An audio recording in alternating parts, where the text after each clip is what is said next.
नमस्कार। जय श्री कृष्ण।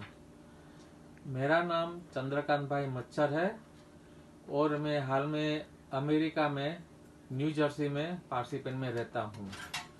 मेरा आयु 70 इयर्स है और बेसिकली मेरे को दो तकलीफ है, हाई बीपी एंड थायराइड। तो मैंने राजू भाई का वीडियो यूट्यूब में देखा, राजू भाई सरैया का, और मैंने एनडीएस सिस्टम चालू किया और अभी 23 डेज हुआ है और मेरे को बहुत लाभ हुआ।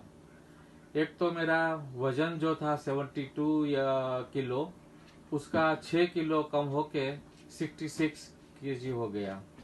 अच्छा, मेरे को इसके साथ 3 छोटी बीमारी ऑलरेडी गायब हो गई, जो मैं आज आपके साथ शेयर करना चाहता हूँ।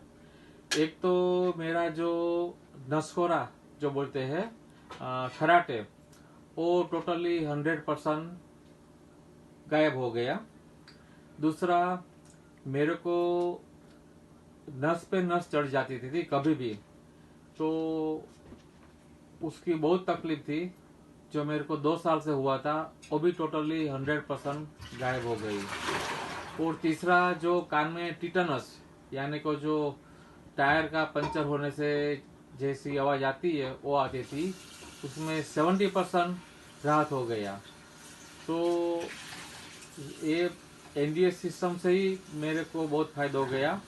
तो मैं हमेशा राजू भाई सरैया से पूछ के उसका गाइडेंस के नीचे ही मैं ये कर रहा हूँ और मुझे बहुत फ़ायदा है। तो इसीलिए मेरी आप सब लोगों से ये अपील है, रिक्वेस्ट है कि अगर आपको कोई रोग है तो आप ज़रूर एनडीएस सिस्टम करें और आपको ज़रूर फ़ायदा होगा। अभी मेरे को पूरा भरोसा हो गया कि मेरी ये थियरी से मेरा high BP and thyroid totally चला जाएगा। मेरे को पूरा विश्वास हो गया है। और दूसरी एक बार मैं शेयर करना चाहता हूँ कि जब मैंने चालू किया तो मेरे फैमिली लोग बोल रहे थे कि भाई आपने ये क्या कर दिया, आप तो उल्टे रास्ते पे चढ़ गए हैं। तो मैंने बोला कि भाई 7 साल से मैं उल्टे रास्ते पे था, तो अभी मेरे को सीधा रास्ता मिल गया। तो इसीलिए मेरे को राजू भाई सोरा को 100% धन्यवाद और आभार। और मैं आपको मेरा कॉन्टैक्ट भी नंबर देता हूँ, तो आप ज़रूर कुछ पूछना तो आप पूछ सकते हैं और ज़रूर ये सिस्टम कीजिए। धन्यवाद।